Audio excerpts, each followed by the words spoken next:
Roma Wines presents Suspense.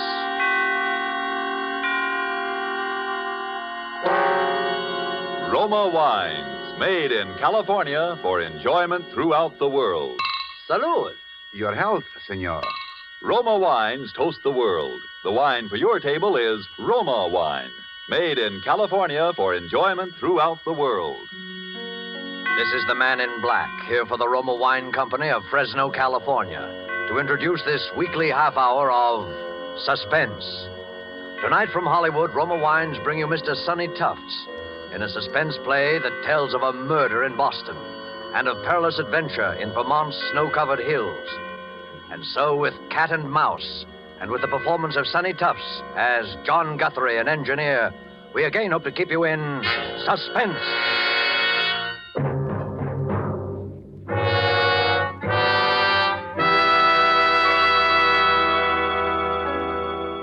W1QXL, W1QXL, W1QXL. This is W1RBX calling W1QXL, W1QXL. This is WIR, Montcar, Vermont, calling and standing by. W1RBX, W1RBX. This is W1QXL in Boston, returning. Hiya, Guthrie, how you been? Signal's clear, good signal. Come in. W1QXL, W1QXL, W1RBX back. Hello, Lockwood. I'm fine. Signal's good up here. I got lots to tell you. Been trying to get in touch with you for the last couple of hours. Where you been? Out to dinner with Valentine? Go ahead. Sorry, Guthrie, I haven't seen Val today. She hasn't answered her phone. Guess she's awful tired of picking it up and hearing me on the other end proposing. Anyhow, I've been working hard. Oh, had a little excitement here at the laboratory an hour or so ago. Thought we had a prowler on the grounds. But guess it was a false alarm. Nerves, I guess. What's your news, Guthrie? I've got a bit for you myself, but let's hear yours first. Go ahead. Okay. Well, as far as I'm concerned, kiddo, you can set up a date for demonstration for the Army Signal Corps and the Naval Ordnance people just as soon as you like. We're in the clear now for keeps. I got the last bug out of the screen this morning, and it ought to make the prettiest little image you ever saw. And if the brass hats put the steam on, I don't see why it shouldn't be in there fighting in a couple of months. Now, let's hear about you. Go ahead. Boy, that sounds great. Hold it, Guthrie. Something going on here. Keep listening. I'll be back in a second. Who is it? Who's out there? Who's there? Get out from there or I'll shoot. Come out. Stop. Stop. What is it, Lockwood? Howard, what's the shooting? Is that you coughing? Lockwood, is that you? Go ahead. Hello. Hello, Guthrie. I saw him that time. Almost got him with my rifle. Wonder what that guy can want. Well, I know one thing he's got, and that's a sore throat. Boy, did you hear that cough? Go ahead. I'm worried, Lockwood. Somebody must be getting wise to what we've got. We'd better arrange for more protection around the lab. Well, you've heard my say of it. How are you getting on with the blueprints? Go ahead.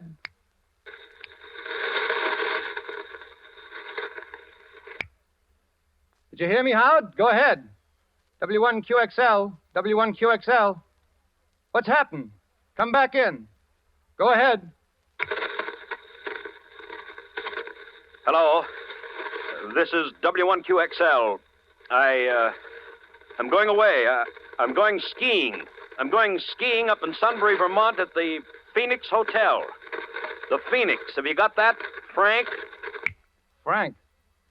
What's all this about you going skiing? You've never been on skis in your life. Besides, I'm coming up to see you, and it's important. We'll get together now on the blueprints, okay? At the Phoenix Hotel. Go ahead, Frank. What's this gag calling me Frank? What's going on? I hear voices behind you. Sounds like interference. You all right? I say, are you all right? I'm leaving here for Boston in the morning. I'll bring the whole works. No, don't. And don't contact Val. If anything happens to me, the man with the cough. The man with the cough. The cough. Lockwood, what's up? You still there? Come in, Lockwood. Lockwood, come in. Lockwood, go ahead.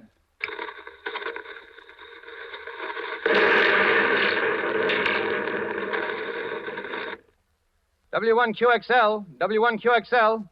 This is W1RBX calling. Go ahead. W1QXL. W1QXL. This is W1RBX. Go ahead.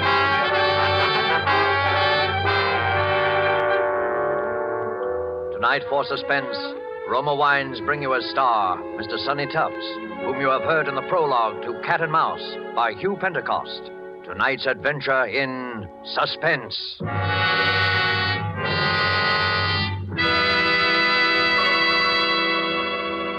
While the play's scene changes, let me describe another scene that might even now be taking place in the handsome cafe of the Hotel Nacional de Cuba in Havana. An American visitor has remarked to his Cuban host what great enjoyment the Cuban music and the dancing gives him. Gracefully, the Cuban host returns the compliment, saying, "But your United States makes us a gift that gives great pleasure on many occasions.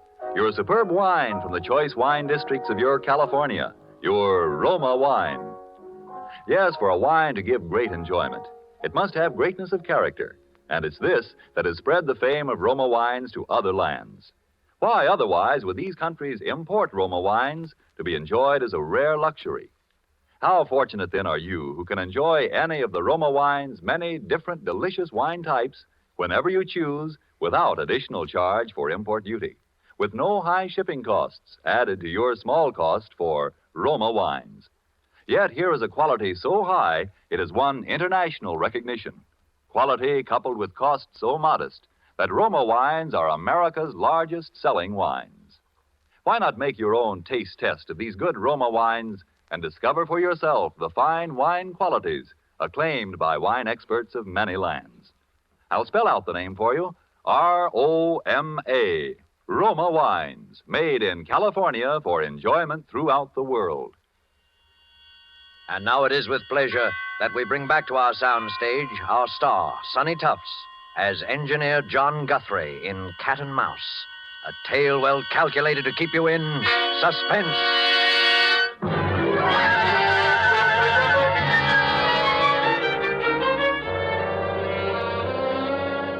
Well, that's about all the facts we know, Miss Ames. Yes? The bruises on Mr. Lockwood's head were a little hard to explain, as you pointed out. It was the explosion that killed him. That seems to be fairly... Dr. Vaughn, yes, the explosion may have been what actually was the final cause of his death. I take a doctor's word like you for that. But those marks and bruises, suppose he'd been beaten, hit over the head in order to make him... In order to make him what? But I can't say any more, Dr. Vaughn. I don't know quite what I'm talking about anyhow, I guess. You see, Howard had been experimenting with something. He had a collaborator. Collaborator? Yes, I don't know who. Howard would never... Well, he used to talk to this other man on shortwave. They both had shortwave sets. Radio hams, you call them. Those amateur radio operators. Yes. Well, I must go. Oh, let me help you with your coat, Dr. Vaughn. Oh, thank you. I must say that after talking to you, I'm partly convinced, Miss Ames, but murder's a pretty difficult thing to prove, especially in this case, and... Oh, excuse me. I'll be going, then. Hello? Yes? Who? Mr. Guthrie. Well... Oh, I see.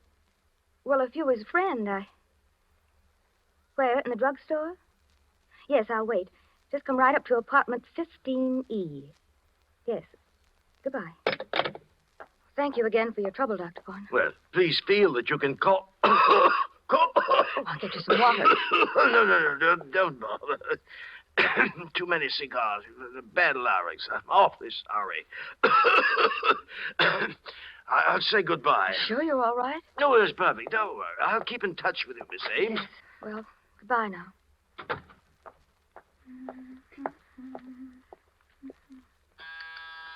Oh, just a minute.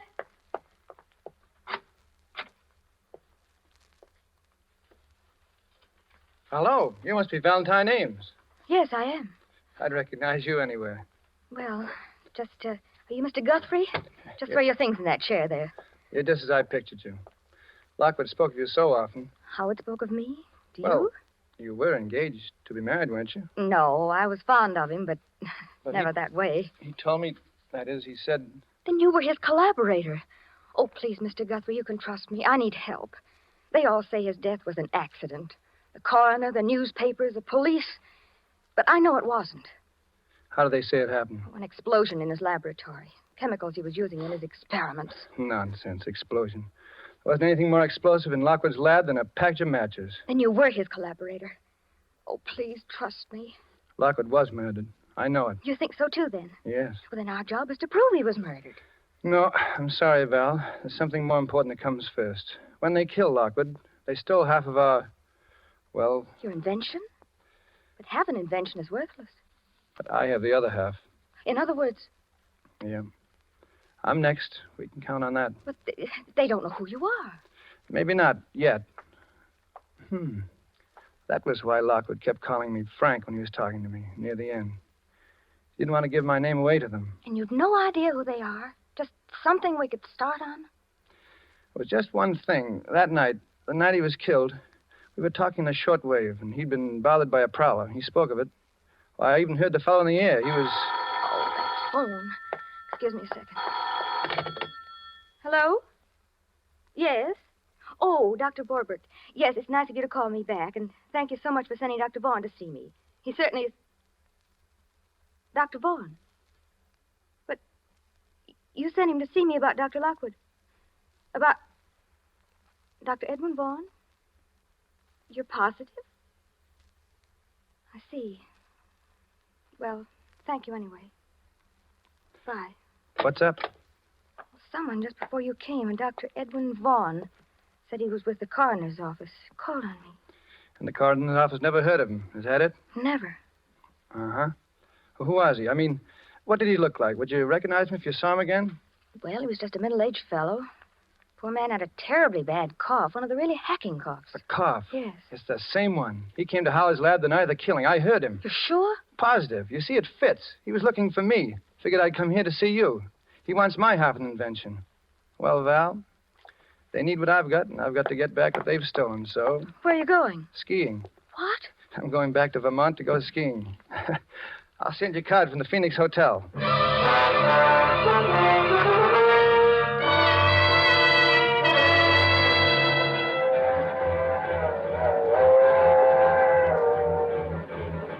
Next up is Sunbury, Vermont. Sunbury. Bring me an orangeade, Porter. Well, hello. You're new up here.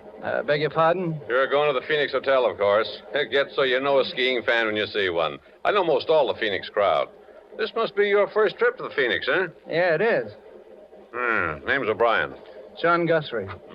Oh, excuse me. Do they serve drinks in this lounge car? Yes, they do. Yeah, you're new, too. Well, yes, I've only been in the States a few weeks. Oh, no. I mean new to our weekend skiing contingent. Skiing contingent? Yeah. Oh, yes. I'm O'Brien. This is Mr. Guthrie. What'd you say your name was?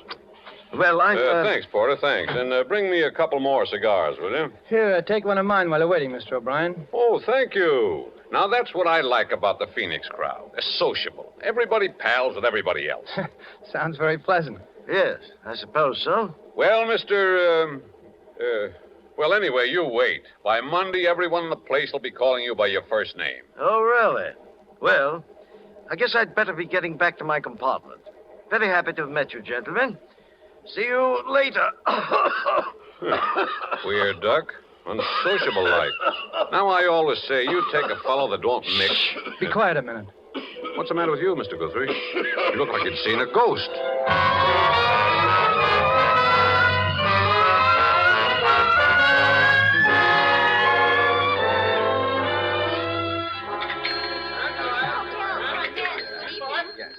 Good evening, Mr. Guthrie. I trust you're feeling refreshed now, sir. Yeah, 3 hours sleep and a long walk was just what I needed. Any messages for me? No, sir. Good evening, Mr. O'Brien. Hello there, hello. Ah, there you are. I've been looking for you everywhere. Want to introduce you around to some of the folks here. Well, thanks, Mr. O'Brien. I would kind of like to get acquainted. Why, sure. Be sociable. You see the old lady in the wheelchair? That's Mrs. Garvey. Mrs. Garvey, eh? Yeah. They're new here, too. Legs paralyzed, poor soul. Always sits and knits. The husky man's her husband. Well, hello there, folks. Hello, Irishman. Well, Feels good here. so you're our newcomer. Only one of them, yeah. And this sweet soul, Mr. Guthrie, is Mrs. Garvey. Excuse my not shaking hands. I'm all tied up in this ball of wool. When you can't walk, you compensate by keeping the hands over busy. Well, it's very considerate of you to make me feel at home here, Mrs. Garvey and Mr. Garvey. Surprised a strong young man like you isn't in the army. Really, Daddy, you have to excuse him, Mr. Guthrie. Nosy and fresh. Well, there's no harm done. See, I'm an engineer, and they've deferred me. Theory is I'm doing my share as is, I suppose. Yeah. I'm a promoter myself. Here, Daddy. Hold out your hands. That's it. Now, don't wiggle or my wool will slip. And I'm not in the army because I'm too old. Took advantage of the over 38 law. I'm 59. He's a card, isn't he? Sure is. Just what is a promoter, Mr. Garvey? Careful, Daddy. Those knitting needles almost stuck you then. They're special needles, Mr. Guthrie. Sharp. Why, they could cut ice or pierce wood. Or kill a man. Yes. Yes, I'll be careful, Mother. So you're an engineer, Mr. Guthrie. I knew an engineer. Fine boy. Oh, I remember him. He was a dear boy. Anybody I know? No. I thought I'd try to get him to come up here. Was working on an experiment I was very much interested in. He wouldn't do business with me, no. Yeah? Now, bring your hands together, Daddy. That's a good boy. Fine. Daddy has such big, strong hands, yet they're so gentle. Well, the boy's dead now. Met with an accident, I think. Really? What did you say his name was? Howard Lockwood. Yes, Lockwood. He had a collaborator I've been trying to locate. He and I could really have a long talk. Say, by the way, Guthrie, have you seen that bird, the unsociable one we came up in the train with? No, I haven't. He's probably a big businessman. He seems so nervous. I tell you, it doesn't pay. Be sociable. Business can always wait. Definitely. When I see how little you fellas get out of life, I thank heavens I have the sense to retire. How long have you been retired, Mr. O'Brien? Be 4 years in June. You were in business for yourself? No, I was a professional man. Oh, I see. Medicine? No, detective. I was with the FBI. FBI.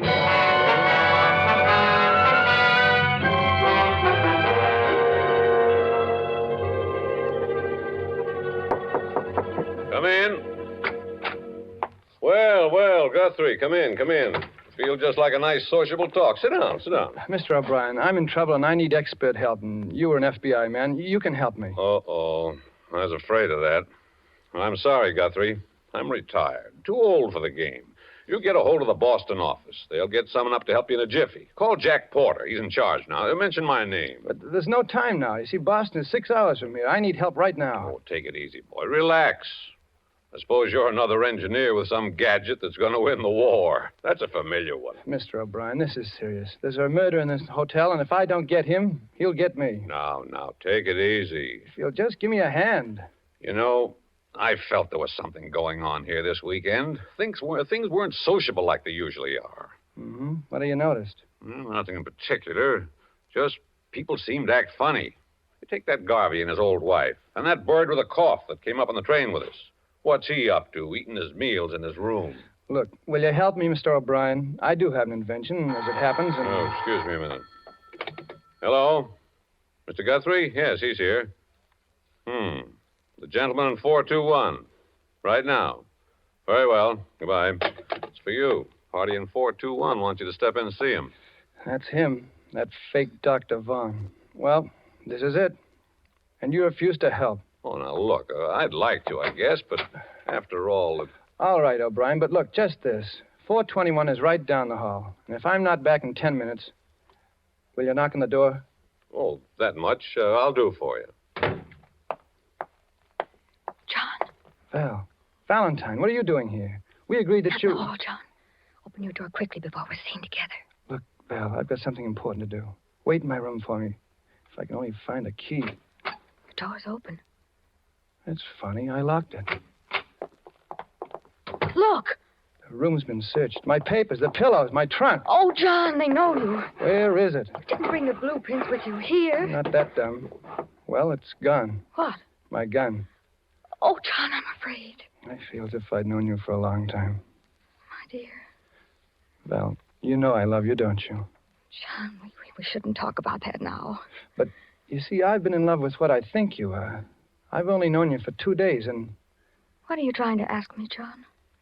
Why you came when we agreed that you shouldn't. Because I was afraid that you... And why I find you hiding near my door and find the door unlocked when I had locked it only 10 minutes ago, and then I come into my room and I find No, this. John, don't. Please don't. I came because I wanted to help you. I felt that if you were in danger, it wasn't right for me to stay home, safe, not knowing. Yeah. I'm sorry, Val. I trust you. Look, stay here. I'm going down the hall. Somebody's waiting. Oh, don't for go, me. John. Don't, please. I'm afraid for you. You got a gun, Val? Yes, I thought I might need it. Well, give it to me. Now, kiss me. Oh, John, Wait here. If I'm not back in 10 minutes, get the police. Where are you going? Room 421 to talk to a man about his cough. I'm going with you. This is his room. I'm going in with you. You're staying outside. Step back. Don't let him see you. Open up. His door's open, too. They're on the rug. The body. Dr. Vaughn. He's dead. Look at the gun. He's holding it. He killed himself. You mean he's supposed to look as if he killed himself? He was shot in the back of the head. A bit too neat. What do you mean? That gun in his hand. It's mine. Then if he wasn't the murderer, who was he? Oh, John, the gun. They'll think that you... Shh. Take it easy. That gun may come in handy. Come in. Well. Oh, Brian, look here. What? This gun's mine. It's a plot to frame me. What? That's not your killer, Guthrie. That's Hilary Lawrence of Scotland Yard, assigned to this case because his government, like ours, is keenly interested in your invention. I should have listened to you before, Guthrie. You know about it then? I checked. Called FBI office in Boston. Talked to Porter. Yes, your Dr. Vaughan was Hilary Lawrence of Scotland Yard. He was the one you heard in Lockwood's lab the night he was killed. He must have got a little too close in the tail of the real killers. Mr. Garvey was... Well, I really don't know enough to talk. I better shut my big mouth. But I think I know. You know the killer? No, but I have no proof. Without proof, Guthrie, you'll be held for the murder of Lawrence. That's obvious. We've got to get our other evidence before someone finds the body. Yeah.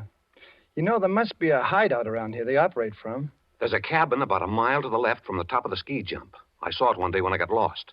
I've got a funny hunch it might be the place. If we can get there and find something involving them before the hotel people find this body and arrest you, we'll be... Well, what are we waiting for? Come on, let's go. Come on back to my room, Val. See you downstairs in 5 minutes, O'Brien. But if we don't find proof, John, what then? Then we get murdered or get held for murder.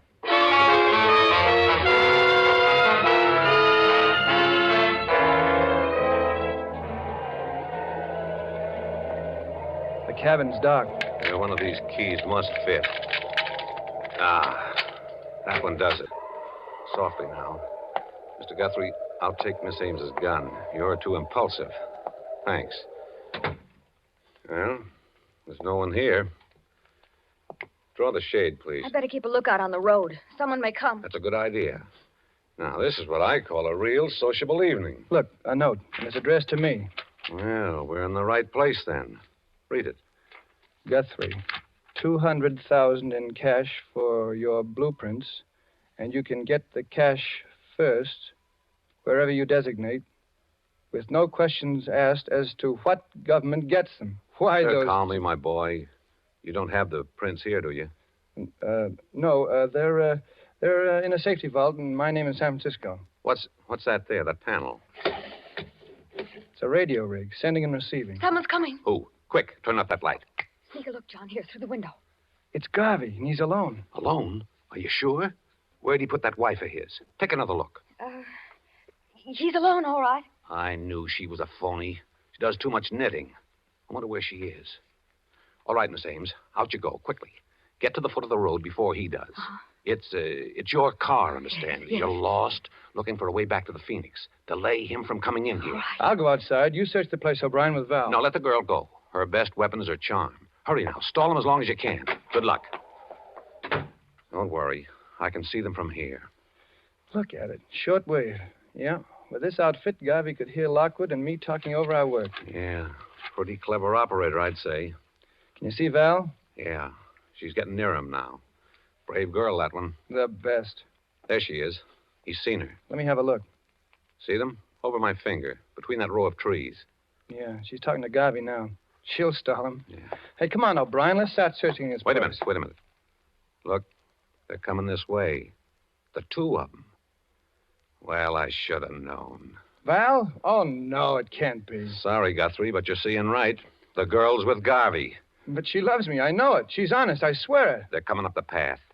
You stand behind the door. I'll stand up on the balcony and cover them from behind with a gun.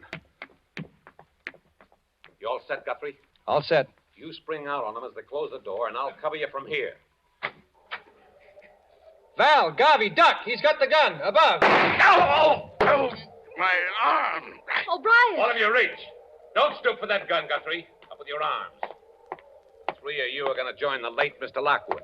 The girl and Mr. Garvey of the FBI who poked his nose in a bit too far. You're out of your mind, O'Brien. What will you get by killing us? I've got the information you want, and if I'm dead, you'll never get it. I'm fighting for my life now, not your invention. With you 3 out of the way, I've got a chance. A fire in this lovely cabin will do the job nicely. Now get into that closet, all of you. Get started. You're missing one, O'Brien. My wife. I'm not worrying about that. Drop your gun, Mr. O'Brien. That point you feel in your back is my knitting needle. Drop it. Remember, it can crack ice, pierce wood, or kill a man. Okay, Mrs. Garvey. Certainly nice to see you again. Nice job, Guthrie. You tipped us off just in time. Sit down, Mother. You look tired. You must be standing behind the kitchen door for an hour. Look here. Just be quiet, Mr. O'Brien. Formerly of the FBI. Kicked out for improper conduct, he was. The service has had its eye on you ever since, my friend. Yeah, you see, you made a slight error, O'Brien, when you said you'd call the porter of the Boston FBI office. The outgoing lines from the hotel have been out of order since 5 o'clock. Oh, your arm, Daddy. Here, let me bandage it. You better get going and have it looked after. Oh, it's bleeding. I think I'm going to faint. Faint ahead, Val. I got a pair of arms that aren't doing a thing.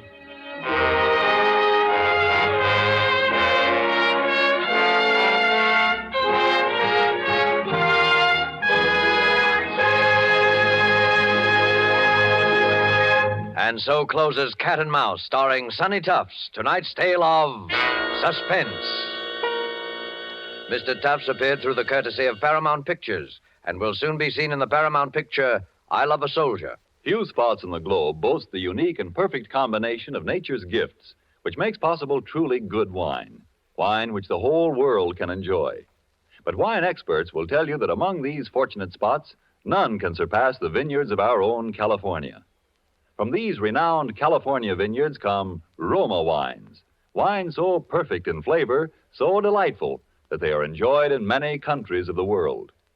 To us in America, Roma wines are an everyday treat, for we may buy them at an astonishingly low price, since we pay no import duties or expensive shipping costs. Do you enjoy a delicious tangy sherry? Well, tomorrow treat yourself to a glass of Roma California sherry. We're sure you will agree that you have never tasted finer. With your first sip, you'll understand why Roma wines are America's largest selling wines. I'll repeat the name, R-O-M-A, Roma wine. Tomorrow, ask your dealer for your favorite type of Roma wine, made in California for enjoyment throughout the world. This is Sonny Tufts, and I hope you enjoyed our suspense play this evening. I know I had a good time. I'm looking forward to next week's show, and I know you must be, when that remarkable actress, the Academy Award winner, Madame Katina Paxinu, will be the star of Suspense. Suspense is produced and directed by William Spear. Next Thursday, same time, you will hear Katina Paxinu in Suspense. Presented by Roma Wines, made in California for enjoyment throughout the world.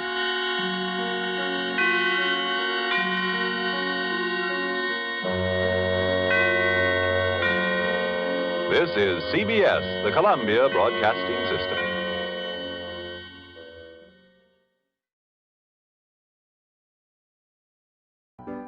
It's intermission time at the Baba Gully Show. Time to refresh yourself and visit our snack bar. Got a yen for some hot popcorn? How's about your favorite soft drinks, which are sparkling cold? And there's all kinds of candy to tempt you. It's radio time, folks. Enjoy the rest of the program. Hope you're enjoying today's episode of the Baba Ghoulie Show, and don't forget to check out Channel Watch Waddle for some fun cartoons. Enjoy some jokes with a big box of popcorn. Corny corn popcorn fun for all folks, about as corny as Waddle's jokes.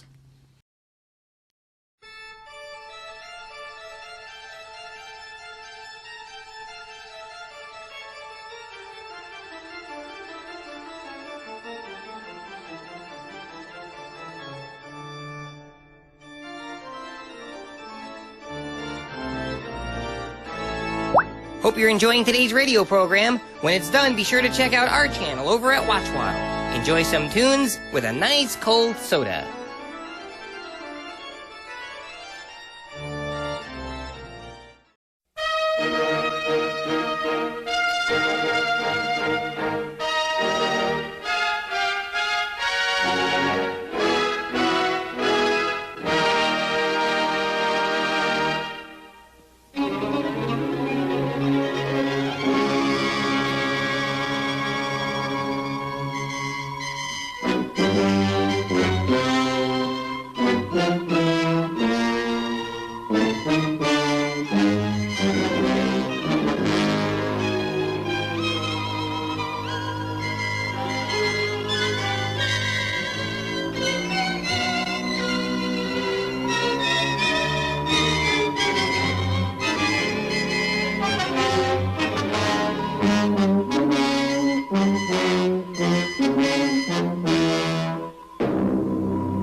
Unidentified object.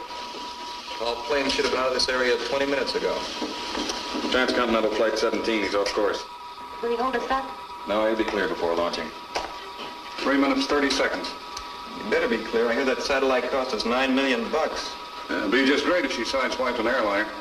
3 minutes, 15 seconds. The skies are clear. 3 minutes. Power on. And man is finally ready to move into space. Colonel Townsend, I'd like to have you meet Dr. Anderson. I assume you two gentlemen have known of each other. Doctor, it's rare to meet so illustrious a physicist as... Thank you, General. I'm pleased. But I'm sure you're just as distressed at my presence here as Secretary Platt. Oh, I wouldn't say distressed. No, certainly not, Mr. Platt. We're all in a state of high hilarity. And we'll all wind up in a state of high mortality if you don't call off this satellite project. How many times have I told you? That's impossible. Not nearly as many times as I've warned the government against such a course. I said it when I was head of the perpetual missile program. I said it before that when I was working on the Manhattan Project in War II. Don't tell me you haven't read my papers on the subject. You've had a remarkable career, Doctor. Every degree imaginable. By the way, just what are you doing at present? Retired, I understand? That's one way of putting it. The world is full of fat heads, Mr. Secretary. Full to overflowing. I've got a great deal of respect for you, Dr. Anderson. But this has not convinced me the satellite is a menace to the safety of the world. What happened to the first one? The small one? It exploded in its own orbit. Anyone know why? Nobody? I know why. It was a warning. I anticipated that fully 3 years before the satellite was launched. Doctor, you said something about the other planets wanting to keep the Earth in its place? To keep her out of the skies. But there's no life in the other planets of this system. I'm not arguing theory, General. I'm only telling you this. Alien intelligence watches us constantly. It will see this satellite of yours and know something must be done. I'm here to ask you, to beg you, to save your own world. Well, Doctor, this has become just an academic question. In about 8 seconds, the sphere will be launched. They're in the countdown right now.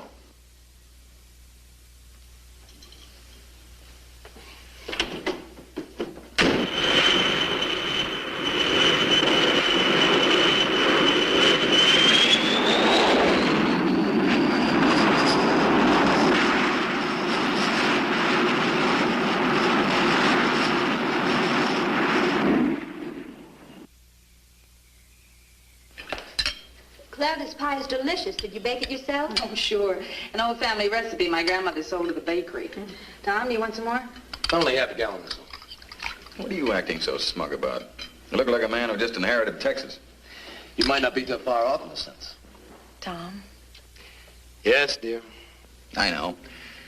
I bet you finally decided you were wrong about the satellite. Hardly. It's my greatest interest in life. The second greatest. Well, been up there for 3 months now, and nothing horrible has happened. 80 feet in diameter, 1,070 miles high, and circling the Earth at 16,000 miles an hour. Oh, look. Can't you two talk about anything else? I'm getting tired of hearing about nothing but satellites, isotopes, conical graduations, and all the rest. Maybe you've got something in space medicine I could use for a headache, huh? Oh, you have got something up your sleeve. What is it? I can't tell you, Paul. My wife won't let me. She thinks I'm crazy. The whole world thinks you're crazy, maybe even me. Now, what's the big secret? Well? Tom, please. Honey, this is too big. But you promised. Paul will understand. Maybe nobody else on Earth, but Paul will understand. I'll try. Come into the other room.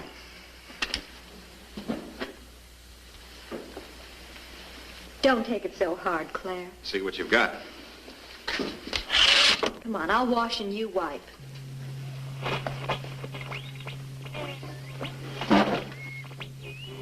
Where does one buy the kit? It'll be just a second. I've got a second. There, do you have any idea what you're listening to? London Philharmonic? It's Venus. Huh? Venus. Why not? We've bounced signals off the moon's surface. There's no reason that Venus shouldn't radiate impulses. I don't mean the static. Can't you hear it, the other thing? What other thing? Listen to it, Paul. Listen to the voice.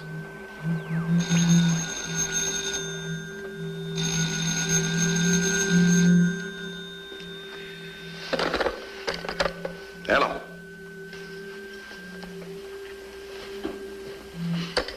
Paul Nelson here.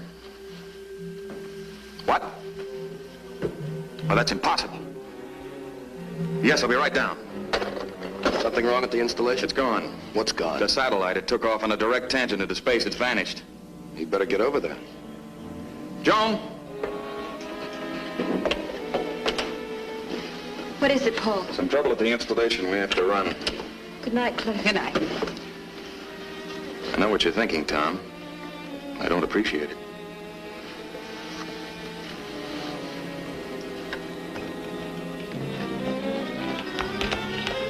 I've always thought Tom was a little off, but tonight he went too far. Tom's a genius. Too much so, but I got more important things to worry about. Let's go.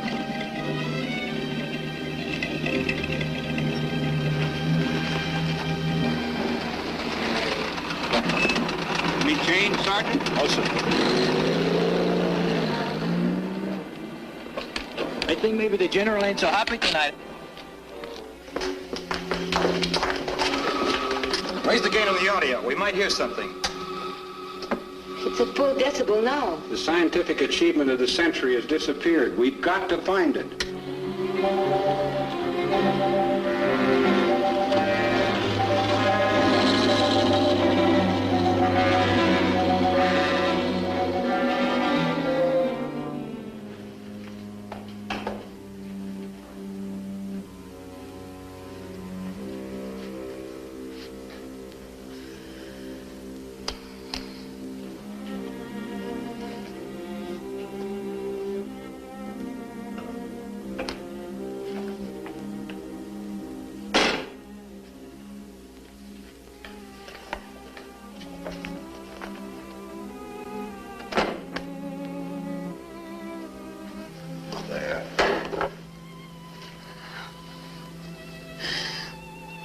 You promised.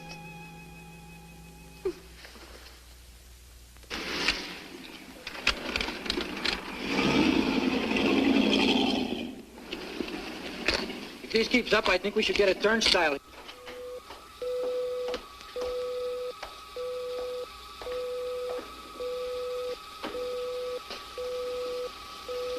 back. Maybe the instruments failed, and maybe they didn't. Anyway, we're going to find out. Sorry, Doctor. Well, it wasn't your fault, Ellen. Now, be sure you get the reports to Washington before morning. Yes, sir. Tell them we're bringing the satellite down for full examination. Yes, sir. Pete, can you handle recovery procedure all right by yourself? All I have to do is wait till she's at 43 North, push a couple buttons. Secretary Pratt is going to want to know where she went and why. That means examination of every instrument on board. If anything else goes wrong, call me at home. Right. Good night, Doctor. Good night.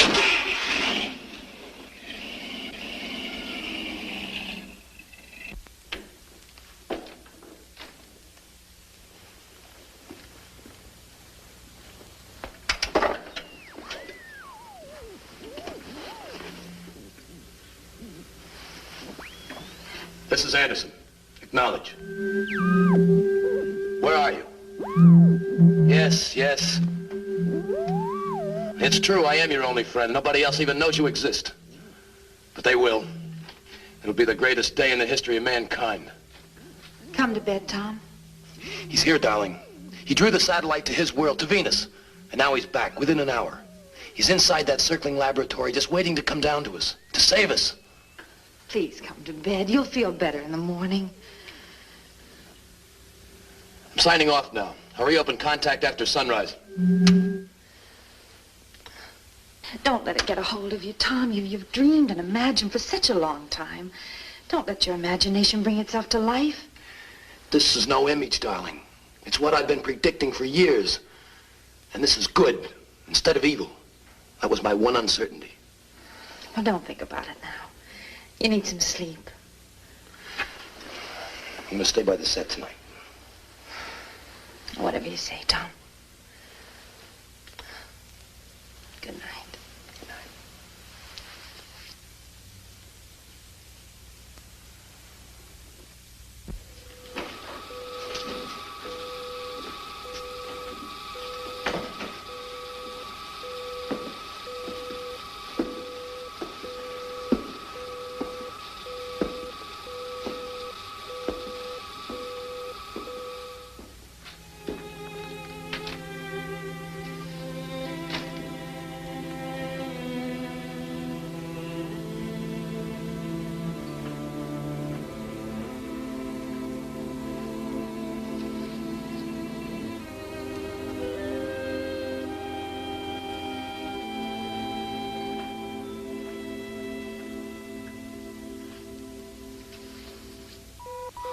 You're positive you know what you're doing?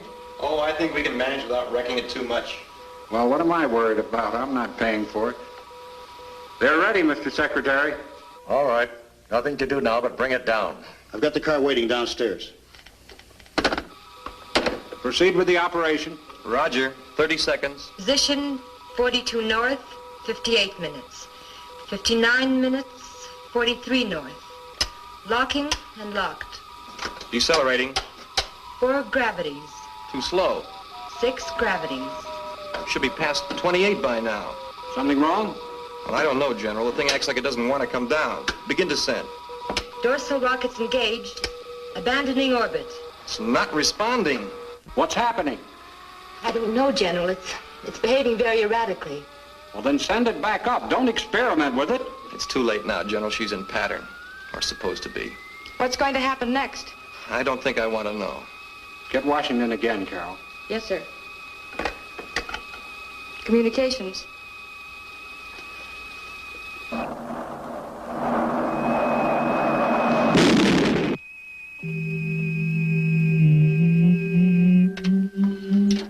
Yes, I hear you.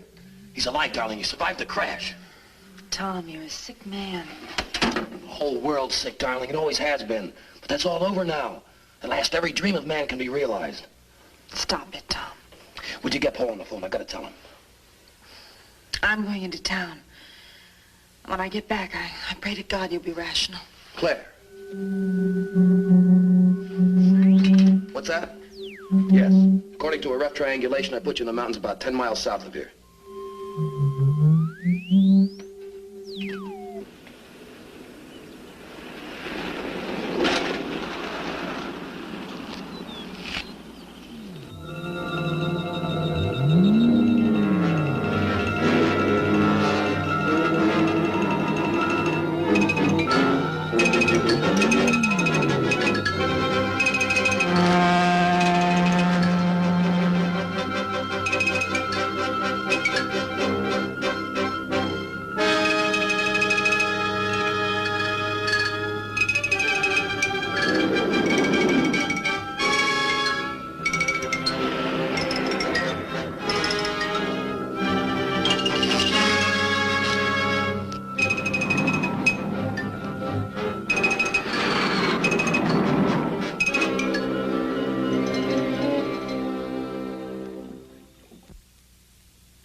Thought you filled it last night. I did.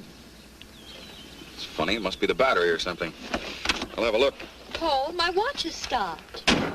I'll wind it up. What's come over this place? Everything's gone haywire. There's been a power failure someplace. I imagine they'll have it fixed in a few minutes. Phone's dead, General. It sure is quiet outside. And it's always quiet in these mountains. Not this quiet. What happened to the satellite? Oh, it's down. Just a little ways south of here. The signals were full of static, but still coming through when the power failed. Gone. $9 million and 5 years' work. No, I can't find anything. Well, we can't just sit here for... Paul!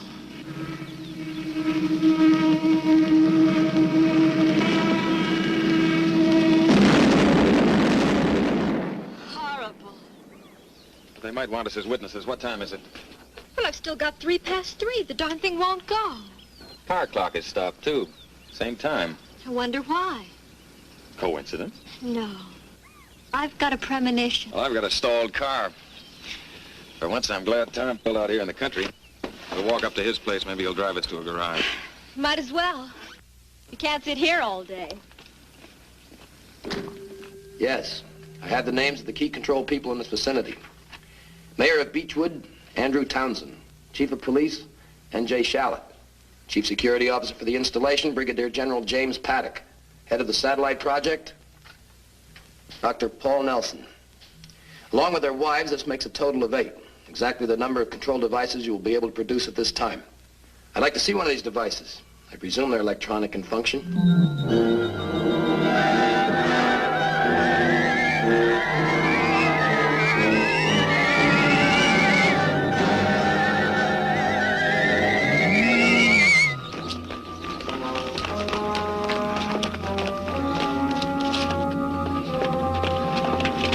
Just quit on me, no reason. Mine, too. There's not a car running in town. Screwy.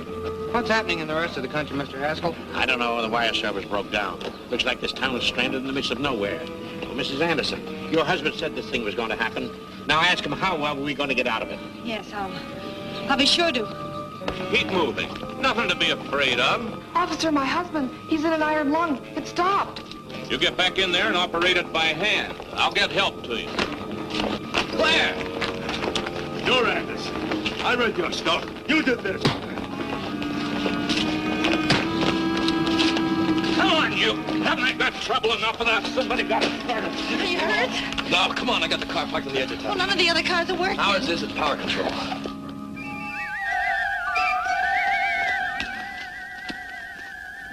I thought you said Tom and Claire live nearby.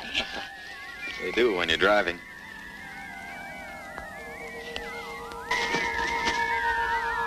What's that? Well, I'm not going to stop to ask it. What an ugly creature. I've never seen anything like it. Neither have I. Must be some kind of cave bat. Remind me to ask Tom about it. He knows zoology. Well, let's go. We'll never get there standing here.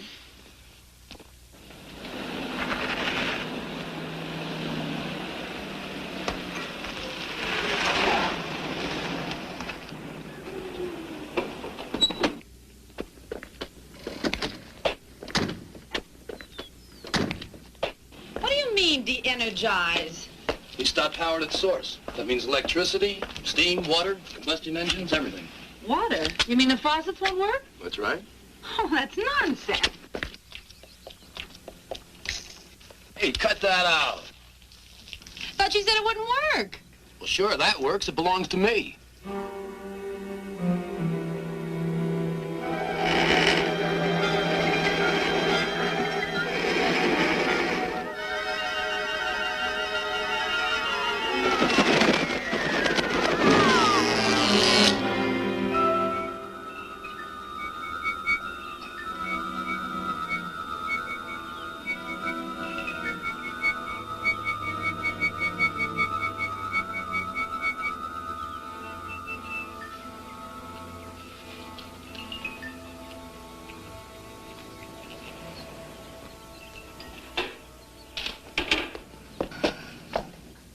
At last.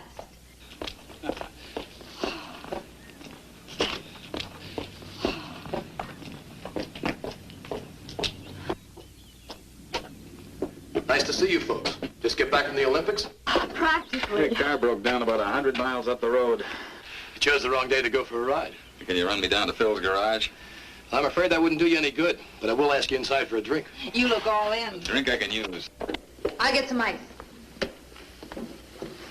What's your pleasure? I'll have some bourbon and soda. Somebody can just pour a bucket of water over my head and then shrink my feet. What time did your car die? 3:03. Well, that's when all the clocks stopped. Mm-hmm. Do you need anything else? No, thank you, dear. Wait a minute, how did you know the car died? Could have had a broken axle or anything. Could have. It didn't. Ran down just like every other car did today. Misery loves company, but that's carrying it too far. What's going on? Relax. You have plenty of time.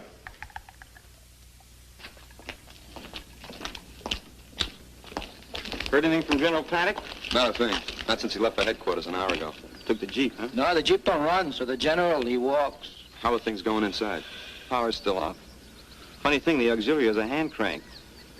That doesn't even work. I don't know what effect all this is having on my wife's big mouth. Let me know if you hear anything from the general. Yeah, sure thing.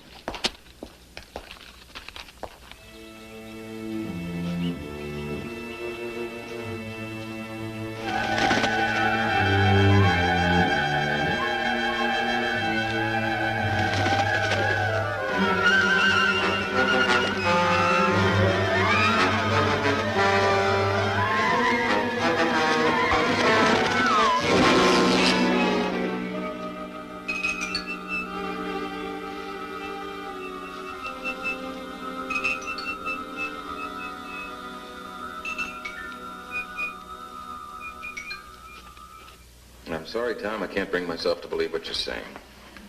It's nothing new. It's been years since anyone's believed me. All right, let's assume you're right.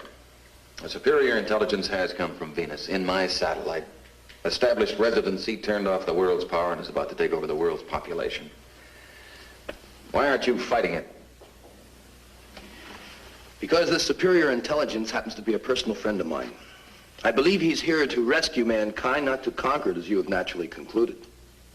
A personal friend of yours. Real chums.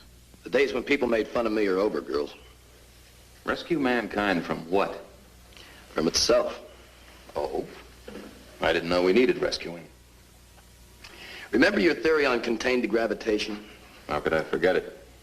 You thought you could build a craft that would degravitate itself, and so escape the Earth's draw without any fuel or engine of any kind. Mm-hmm. Good idea. What happened to it? Washington red tape couldn't get an appropriation. So? Stupidity. An example of how stupidity restrains man's progress. I've been a continual victim of it myself. Stupidity, fear, greed. And the new arrival is going to end all of this? In so short a time, you hardly realize it's been done. Can't help feeling a sense of triumph, Paul. I'm in on the beginning of ultimate freedom. I predicted the possibility. I assist the benefactor. How's he going to do it? Can't tell you yet, Paul. It's premature. But you'll be with us very soon. I don't think so, Tom. I'd have to take a long, hard look at anything that was going to change the world and me so completely. How about a lift to the lab? No point in going there. It's inoperative and useless. Then will you drive us home? Sure. Go on out to the car. I'll be with you in a minute.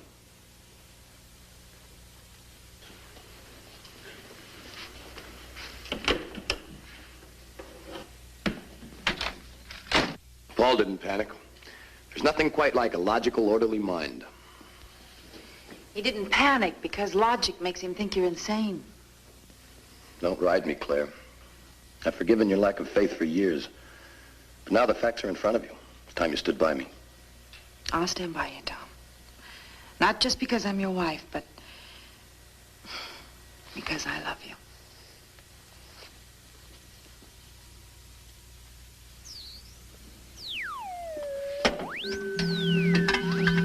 You heard? Trace the energy of my car. It will lead you to Nelson's home. He's difficult, but his mind is of utmost value.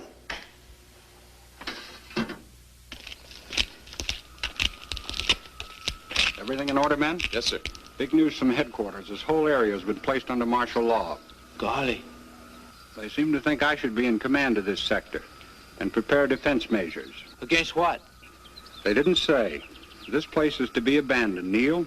I want you, Manuel, and the rest of the installation guards to move out at 16:30 hours. You're going on a forced march. Yes, sir. Your reconnaissance. Take a position south of Baker's Ridge and observe the country to the east. But take no action. Hey, Senor General. Sir, how are we going to know when it's 4:30? Nobody's watch is working. Here, take mine. It's running again. Now assemble your gear and move out.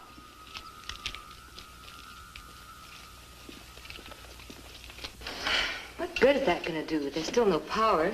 I know it. Let's just say it keeps me off the street. Oh, General Paddock's, any news? Big news. We're in the midst of a communist uprising. They've sabotaged every power source in the area. What? How'd they manage to hit all power at once? I can understand them getting the big electric and water plants, but none of the independent generators here are working. And wristwatches. And the flashlight. Well, don't ask me. I just know they did it. How did you get the message? Radio and wires are dead as everything else. A special courier got through from 5th Army Command. I have orders to restrict everyone to this building until the emergency is over. You mean we're prisoners? Well, protective custody, so to speak. They'd like to get their hands on people with your fund of secrets. Well, there's blankets and canned goods in the broom closet. We'll make out. I'll have some supplies sent over, but don't budge an inch. We read you, General. Not an inch. Well, guess we've got a lease.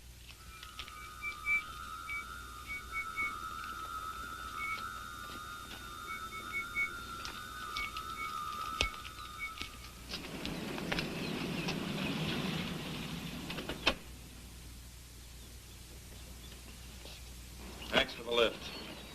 We'll see you, Claire. You and Tom drop over real soon. We'll be sure to, Joan. I hope you haven't made a permanent enemy of Paul. You were really rough on him tonight.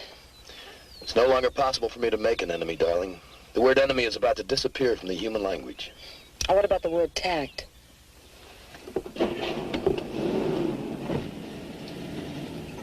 Well, at least you get a day off. We'll see about that.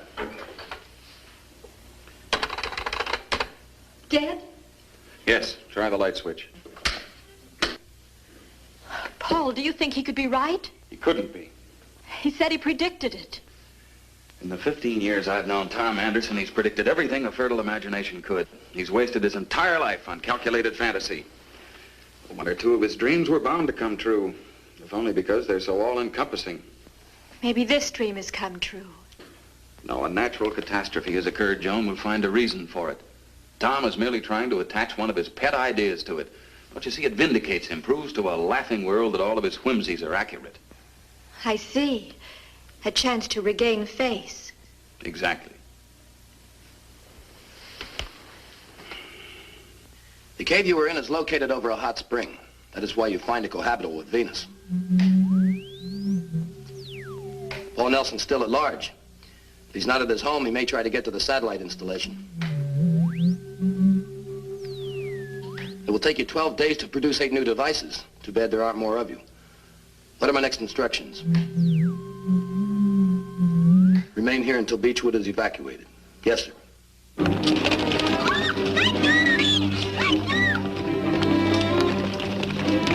Come on, keep going. Out into the street. The evacuation must be accomplished by midnight.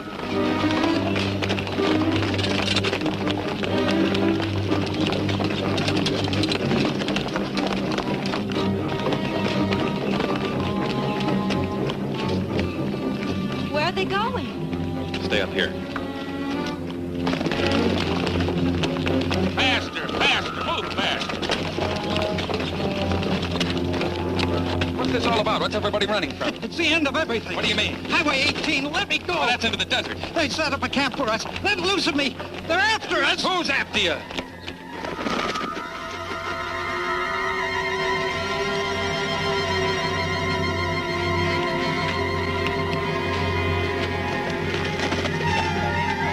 This is the nearest point on the road to Baker's Ridge. Turn off here and watch cross country to the south. Why don't you watch where you're going? I seen a funny-looking bird. That was no bird. That was the guy in front of you. All right, let's move.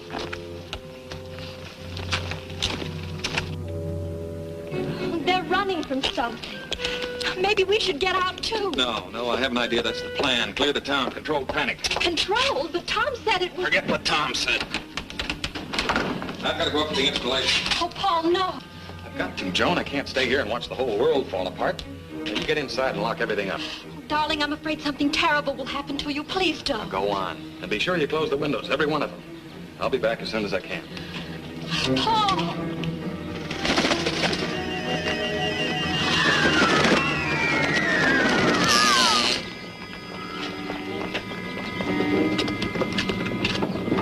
Haskell. You're about the last man still in town, Mr. Haskell. Well, looks like it. I'll probably be here for the rest of my days. Please don't be difficult, Editor. You got a gun, Charlotte. That isn't like you. But gun or no gun, here I stay. I helped build this town.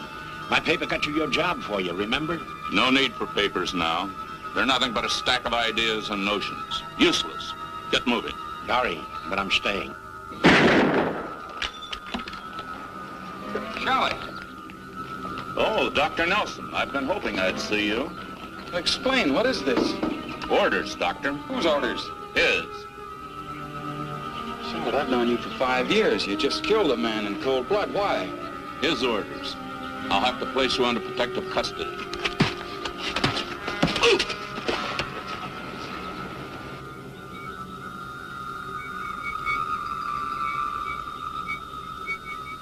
You're to be one of us. Get up. You're free.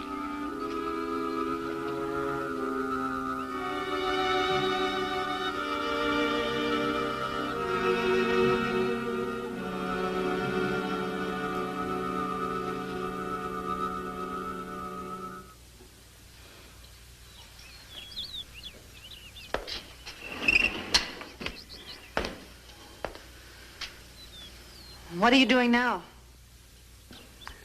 I finally learned from my friend the structure of the control devices. They fly to the persons wanted like birds. Might just see one. How do they gain control of the victim? Well, there are no victims, darling. You should rather call them the released. According to him, they have radiological electrode type things in their beaks. They plant these in a person's neck, after which he is controlled by the benefactor. And like bees, once they have stung, so to speak, they die. And the people? They don't die. No. No. Now, only their minds. Their minds are clearer than they ever thought possible. Only the waste is gone. The hate, bitterness, dreams, all the foolish nonsense.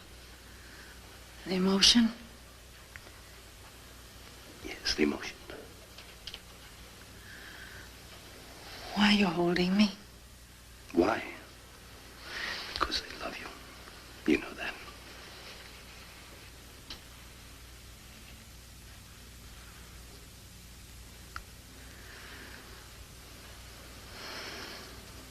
I don't know why you should. It's a waste. What? It's an emotion. Tom, you can't rub the tarnish from men's souls without losing a little bit of the silver, too. It has to be that way. Tom, are you really ready to stop loving me? Try to think clearly, darling. Why do people love? Because they see in another the answer to their needs. They see warmth in you and beauty. You're everything I must have as a man. And I'll need you even when no emotion exists.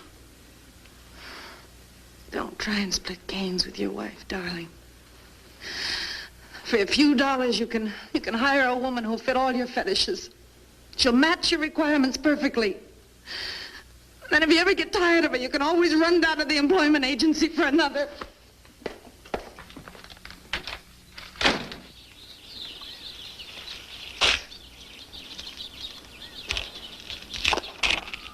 Don't you believe in signs, Dr. Nelson? General Paddock, you startled me. Didn't mean to. Well, why is the place shut down? Where is everybody? They've been transported to the district air base. No telling what might happen to them here. May I give you a ride back to Beechwood? It's a long bike trip. You certainly may, General. You certainly may. Let's get this in the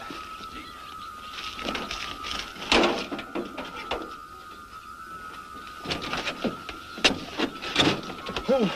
What a relief. That seat is built for the spanking size, and I'm a little bit beyond it. Hey, how come this thing runs? New experimental model. You just wind it with a rubber band and hold it with your thumb. You know, I think it would be best if you and Mrs. Nelson would join your employees at the base. Could be. Is there any way I can get in touch with them? Not a chance. They're under protective custody. General, don't you think we ought to get that rock out of the road before we start? Huh? What rock?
You murderer. Back for another drink or another ride? You filthy murderer. Well, that's a nice way to greet an old friend. Did you tell me that you were a friend of this alien? Did you tell me you helped it? Sit down, Paul. You're upset. Now sit down and then you'll talk. I want to hear everything. Now you're being reasonable. Yes, I helped him. I paved the way. Told him everything that would make it possible for him to come here. There's only one? There's only one on Earth. There are 9 altogether. The other 8 are still on Venus. They're the sole survivors of a race that was born too soon. It developed amid the eruptions and the boiling gases of Venus, a planet that won't catch up to Earth in perhaps 1,000,000 years in climate. A dying race. Yes, but each of the 9 has an intellect that will dwarf humans, make us look like so many roaches by comparison. And you think we need him? We always have. Listen, do you know that in the last 24 hours, men have had their minds, their personalities, their moral standards imprisoned? That a whole population has been herded like cattle into the desert? That men have been murdered for failing to obey the new master? It makes you think a little, doesn't it? Yes. Makes me look back into history for a comparison. Comparison or rationalization? Listen, Paul. Throughout man's career, every great change, every sudden leap in his station has resulted in torment, chaos, and death. The French Revolution brought democracy to Europe. Plagues brought wondrous cures. Wars brought about fast planes, atomic power, radiological medicine, our own discoveries. No, that won't hold. You're talking about human change, something you want to get rid of. Well, this thing isn't human, so your argument falls flat. And incidentally, I could point out an equal number of regressions and disasters that have been brought about by revolutions and plagues and wars. I'm not convinced. Well, neither am I of your hypotheses. You will be. You must be. He wants you on his side. Next to me, he wants you. And you want me to condone this reign of terror? To swear allegiance to this monstrous king of yours, to kill my own soul and all within reach? Well, I won't, Anderson. I'll fight it to the last breath in my body. And I'll fight you, too, because you're part of it, the worst part. Because you belong to a living race, not a dying one. This is your land, your world. Your hands are human, but your mind is enemy. You're a traitor, Anderson. The greatest traitor of all time. And you know why? Because you're not betraying part of mankind, you're betraying all of it.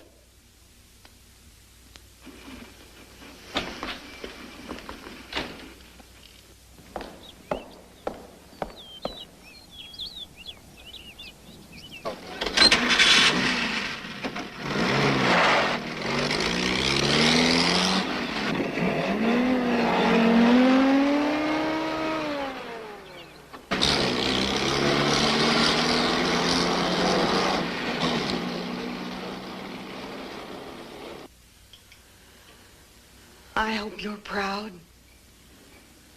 He was my friend. Despite all our fights and disagreements, he was my best friend.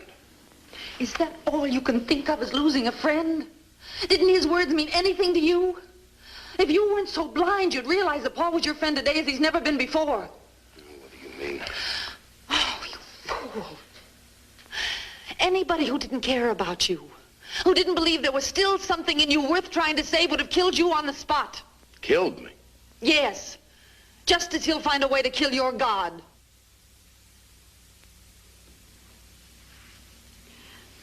He had a gun. I saw it in his coat. A gun? That's right, Tom. You just had an undeserved stay of execution. So you believe with him that I'm a traitor? You've turned against me all the way. I've done nothing. Everything is up to you. You're the one who has to see for himself. Well, I don't know. I guess I'm just a fool. I'm like Paul. I can't help believing that you're going to find yourself.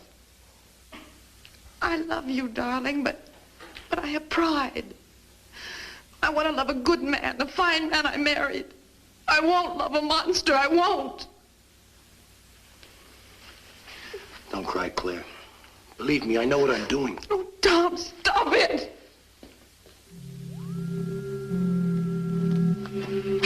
I hear you. Yes, Beechwood seems secure. Sir, I'm troubled. Maybe you haven't got that word in your sphere, but I must see you. Why not? Yes, I'll be patient, but Paul Nelson is still at large. That means that he, his wife Joan, Mayor Townsend, and his wife are the four not yet under control.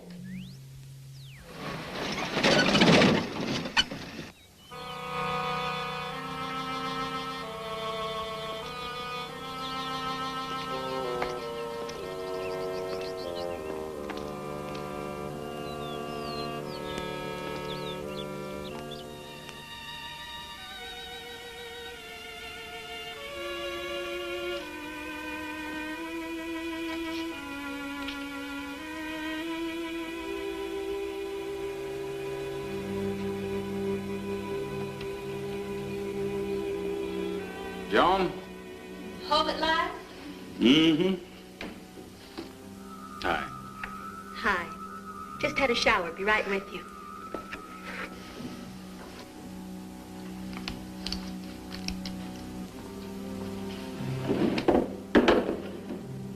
Where'd you go today? First, I went downtown. I saw the chief of police kill George Haskell. And I went to the lab and it was closed. I found General Paddock possessed. It's a horrible mess. I'll tell you about it when you come out. In a sec. Honey? How come the shower's working? It's not. But after a while, I felt so tacky, I just had to do something. So I stuck a bucket full of water in the shower window and used the shampoo hose. Sheer genius. Hey, come out here. I want to see you. Since when can't you come in here? Since I'm too tired to move. All righty. I'll come out to you then. Oh, there's a draft on your neck. I don't want you to catch cold. The window. I told you to keep it closed. Well, it got stuffy in here. I had to have some air. Guess what I've got? What?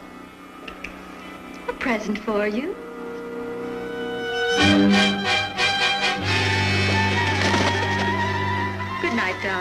I'm going for a short walk. When I get back, you'll feel much better.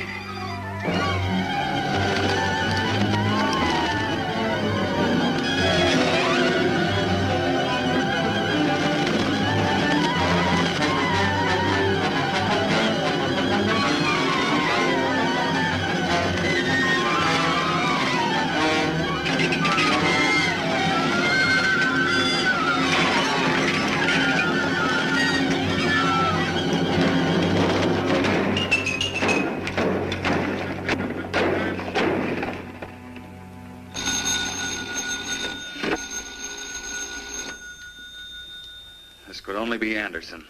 I have the only working phone left. What do you want? I just talked to my friend. He said you killed the control device that was made for you. So? So that means you can't be controlled for over a week. Come on over. I want to talk to you. I want to apologize. How will I get there? Jones station wagon will run. All right, I'll come over. There's something I have to take care of first. Good. I'll see you later.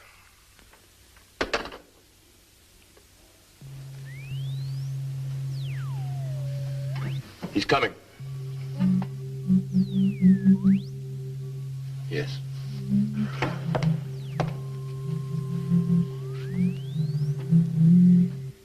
Yes, if it must be done. What is it?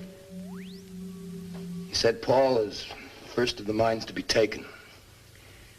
First because he is the most dangerous. He's the one enemy. The one great enemy because he knows basically what he's fighting. His control device is gone. What does that mean?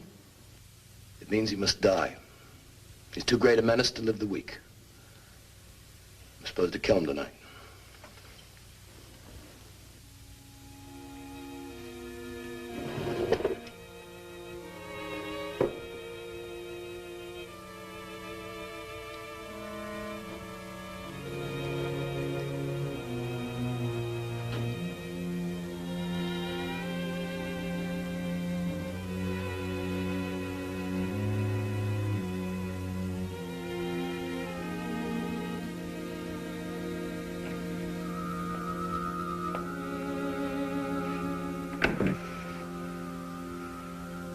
Came back quickly. Yes, I knew it wouldn't take long. You were right. And now we must wait for him to give us instructions. What sort of instructions? Or to conquer the world.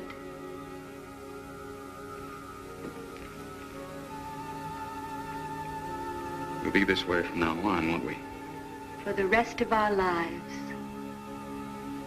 I see.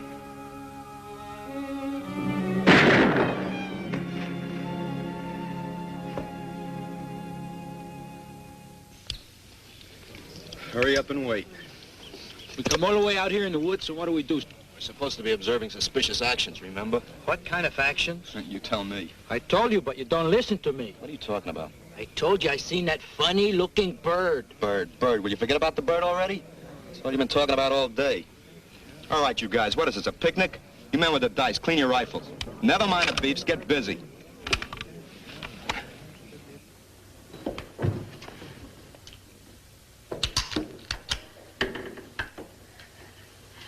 Is that what you plan to use on Paul?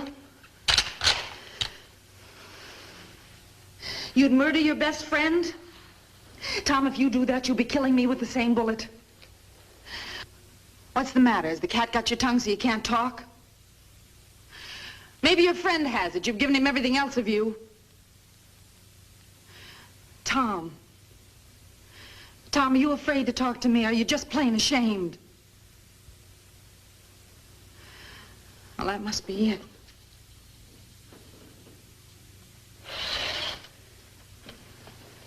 Are you closing off your machine?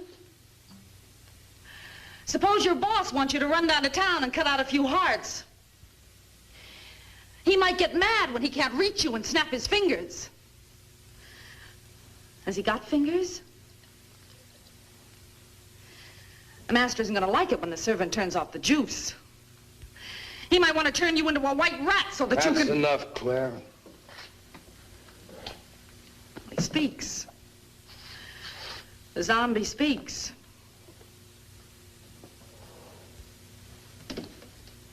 That's right. Let's have some music. Must be great to have the only working phonograph in the world. A gift from His Majesty. It makes you feel like a big man, doesn't it? Just like you've always wanted to be. Claire, Yes? what I have to do tonight is difficult enough. You're only making it harder on me. I want it to be hard. Oh, please, please, darling. Open your mind for just a few minutes and let me get inside so I can talk to you.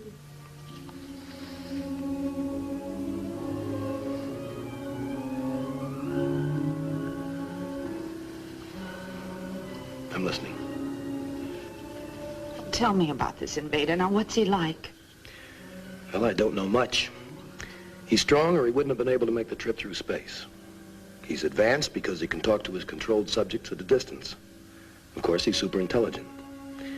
He's established at Elephant Hot Springs Cave because he needs a climate like that of Venus. Hiding in a cave? Afraid of light? Well, then Earth must have no use to him except as a subject of conquest. I said I'd listen and answer your questions. We'll argue about it later. Why does he want you to kill Paul? Because he was able to manufacture only 8 control devices for the 4 key control people in the vicinity and their wives. Wives? Yes. There was a pair for Paul and Joan. Paul killed his, which means we must do something about it.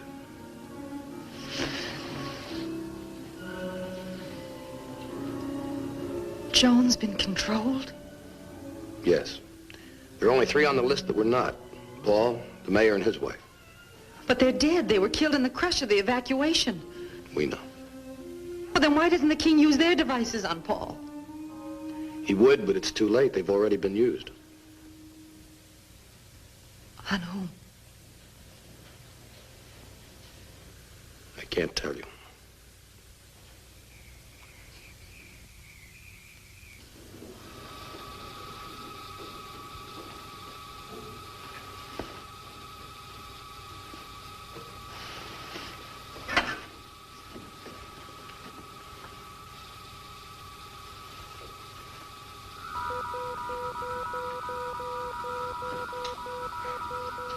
It's working. You didn't sleep long? No. What time is it? Going on dawn. How did it happen? Don't ask us. It all just started up again. We're checking to see if anything's out of order. Well, wonders never cease. Any coffee? No. How about making us some? Okay. Never mind, Ellen. I'm not thirsty. Well, I am, if you don't mind.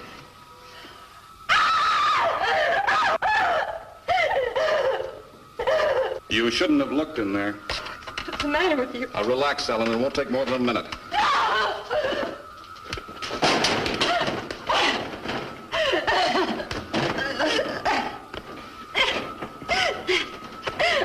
At this point, physical contact with Venus shall be established through a concentric series of satellites. Dr. Paul Nelson shall direct the operation on acquisition of his encephalographic control. I shall remain in contact.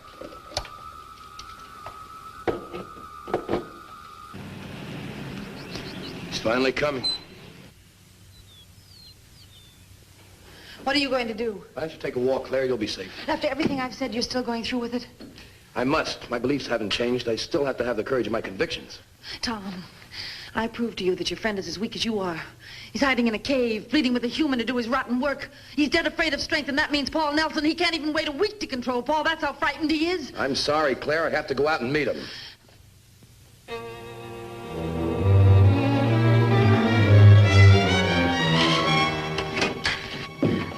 Look, I don't know whether you can hear me or not, but if you can, you listen good.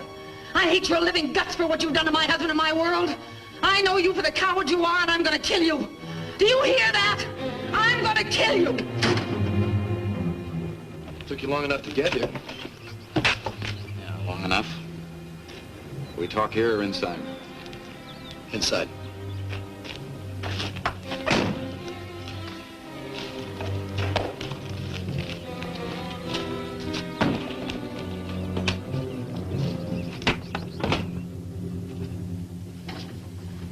How's Joan? She's dead. What? How? I killed her. You killed your wife? Not my wife. She wasn't my wife. She was a product of your work. A member of the Society of the New World. Shouldn't have. I had to. She was still your wife. Still Joan. You would have been one with her if you hadn't... If I hadn't destroyed the thing that was trying to control me? Yes. Well, why shouldn't I destroy it? It was my enemy. You don't seem to realize that we're at war. You made Joan my enemy. My enemy forever, and I had to kill her. My own wife. And now I'm going to kill you. Go ahead. What good will it do you? Plenty of good. If I can get to the leaders, to you, to Paddock, to Shallot, the battle will be half won, because apparently this god of yours is immobile. Has to have human beings to carry out his battle orders. Well, I can find people, plenty of them, and we can defeat this thing you call a benefactor. Perhaps you can. So many things have happened. Joan.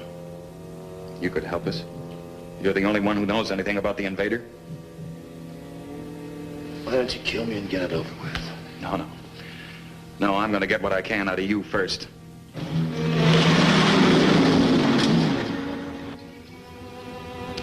I hear a car. First one I hear all day. Remarkable. I got worse things to worry about. Like where we're going to get some rations. You mean we got nothing to eat? Not a thing. I got no way to requisition any chow out here. Man, I'm hungry. I'm hungry, too. How about I go rustle some cows? Now, don't be stupid. Who's stupid? You're stupid. Who's got any cows out here? All right, I'll go rustle some chickens.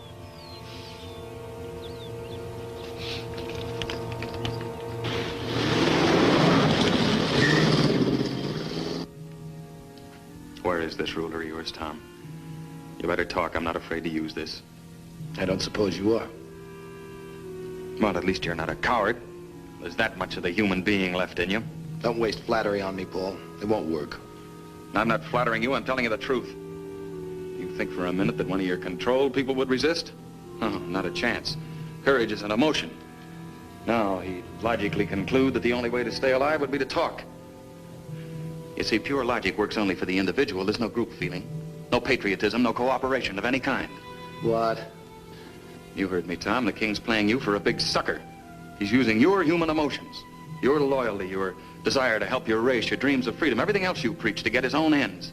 He doesn't feel these things. Somebody else has to do it for him.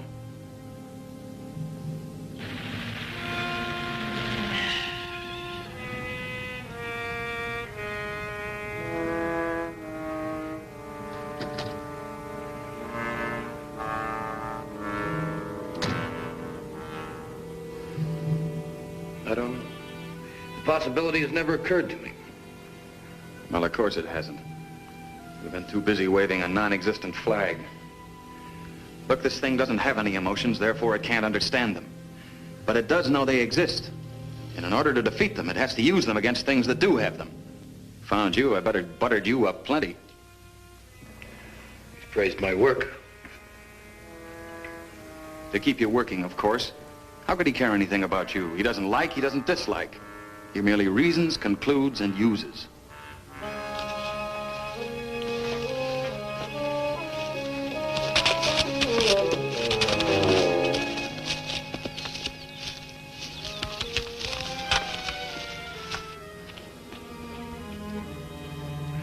You have what might be a plausible theory. That is that an emotionless being is helpless when surrounded by beings with emotion because they'll defend one another, stand together. As you want Claire to stand with you. But it's no theory, Tom. It's the truth.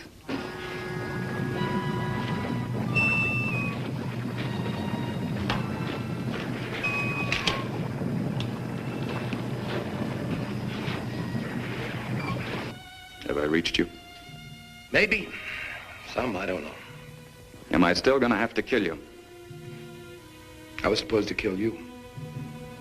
His orders.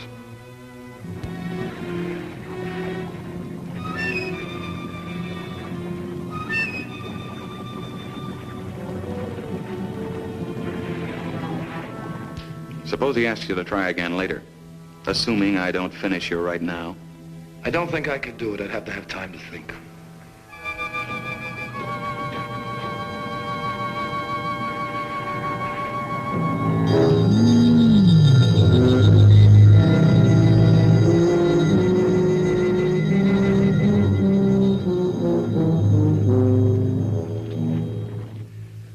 I don't know whether to give you a chance or not. I've got a rifle over here, but I'm not going to use it. It's gone!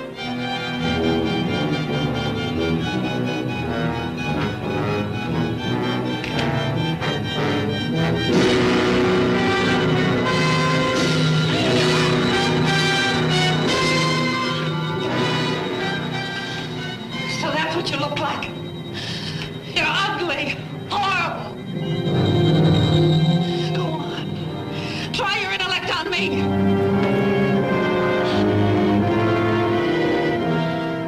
You think you're gonna make a slave of the world? I'll see you in hell first.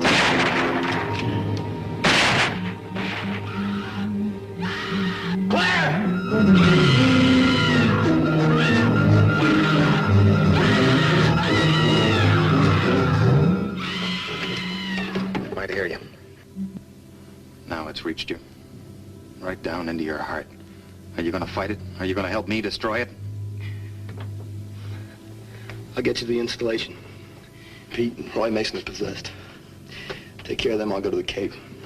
Elephant Hot Springs. You haven't got a gun. I'll find something.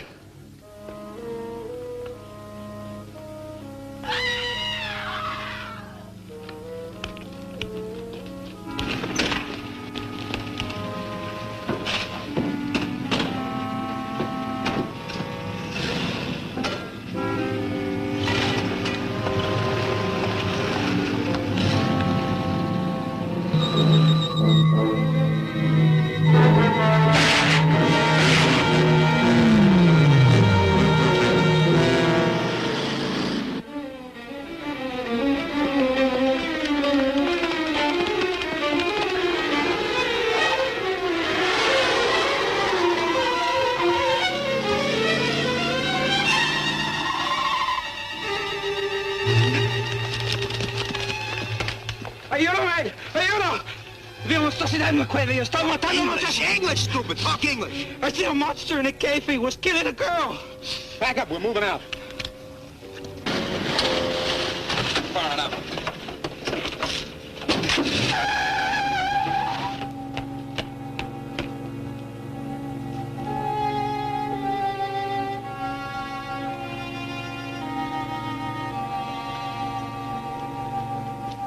The plane is on the installation strip. I have been told. He has ordered me to fly to Washington. The president will die first. Then the cabinet.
Inside here? See, way back in there. He's too big for this little squad, I think. Bazooka man, set up here and cover the entrance. The rest of you drop packs and fix bayonets. We're going in.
I said you're on a battlefield.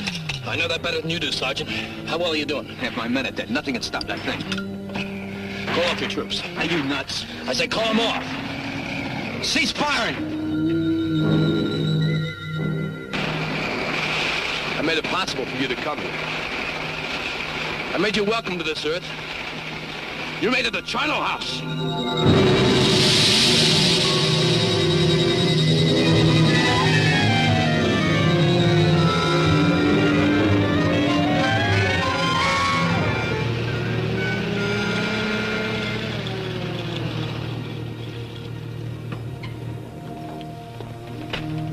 He acted like he knew it. He did. He and no one else. He learned almost too late that man is a feeling creature. And because of it, the greatest in the universe. He learned too late for himself that men have to find their own way to make their own mistakes.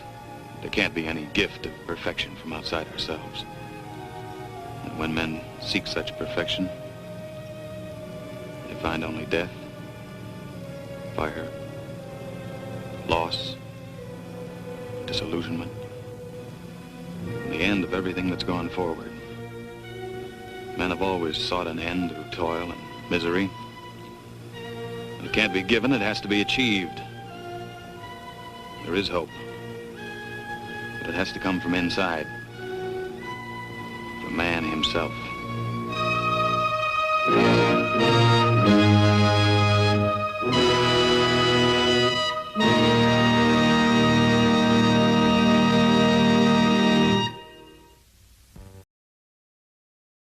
Thanks for watching the Baba Ghoulie Show by OTR Halloween Holidays. This is Waddle the Duck saying check out Channel Watch Waddle for some fun cartoons with no static.